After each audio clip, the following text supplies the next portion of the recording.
ইরানের সামরিক মহড়া, অভিনব মাত্রা, কৃত্রিম বুদ্ধিমত্তা সজ্জিত ক্ষেপণাস্ত্রের নতুন যুগের সূচনা। ইরান এই মুহূর্তে এমন উন্নত প্রযুক্তি হাতে পেয়েছে যা তার সামরিক শক্তিকে অতীতের চেয়ে আরও অনেক বেশি শক্তিশালী ও সুনির্দিষ্ট করেছে।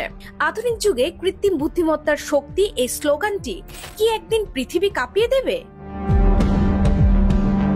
ইরান তার সামরিক শক্তি নতুন এক উচ্চতায় নিয়ে গেছে। কিভাবে?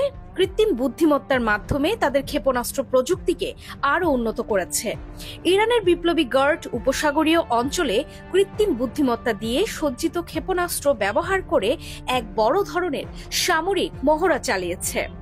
ইরানের এই মহড়া মূলত দেশটির দক্ষিণ পশ্চিমাঞ্চল বুশেহর ও খুজেস্তান প্রদেশে অনুষ্ঠিত হয়েছে। শুধু সামরিক বাহিনীর সক্ষমতা প্রমাণের জন্য নয়, ইরান এই অঞ্চলের গুরুত্বপূর্ণ জায়গাগুলো রক্ষা করার জন্য সতর্ক। বুশেহরে তাদের একমাত্র পারমাণবিক বিদ্যুৎ কেন্দ্র এবং খুজেস্তান প্রদেশ হচ্ছে তাদের প্রধান তেল ও পেট্রোকেমিক্যাল শিল্পের কেন্দ্রস্থল। এই এলাকাগুলোর নিরাপত্তা নিশ্চিত করাই এই মহড়ার মূল লক্ষ্য।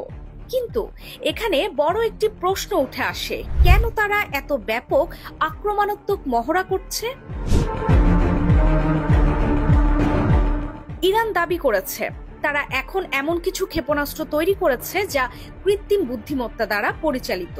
এই ক্ষেপণাস্ত্রগুলো খুবই নিখুঁতভাবে কাল্পনিক শত্রু লক্ষ্যবস্তু ধ্বংস করেছে। মোহাজের 6 এবং আবাবিল 5 ড্রোন থেকে GAM এবং আলমাস ক্ষেপণাস্ত্র নিক্ষেপ করা হয়। তাদের লক্ষ্য ছিল একেবারে নির্ভুল। এই পরীক্ষার মাত্র কয়েকদিন আগে মার্কিন প্রেসিডেন্ট ডোনাল্ড ট্রাম্প ইরানের সঙ্গে পরমাণু চুক্তির কথা বলেছিলেন। ট্রাম্প বলেন তিনি ইরানের পরমাণু স্থাপনাগুলিতে হামলা এড়াতে চান এবং ইরানের সাথে একটি চুক্তি করতে চান। ইরান দাবি করেছে তারা 1000 কিলোমিটার পর্যন্ত পাল্লার ক্রুজ মিসাইল তৈরি করছে, যেগুলো নিয়ন্ত্রণ এবং নির্ভুলতা AI প্রযুক্তির ব্যবহারে আরও উন্নত হয়েছে। ইরানের সর্বোচ্চ নেতা আয়াতুল্লাহ খামেনি সম্প্রতি কর্মকর্তাদের কৃত্রিম বুদ্ধিমত্তা আয়ত্ত করতে বলেছেন। 1979 সালের বিপ্লবের পর আমেরিকা থেকে বিচ্ছিন্ন হওয়ার পর ইরান তার ক্ষেপণাস্ত্র ও ড্রোন প্রযুক্তিতে উল্লেখযোগ্য অগ্রগতি করেছে।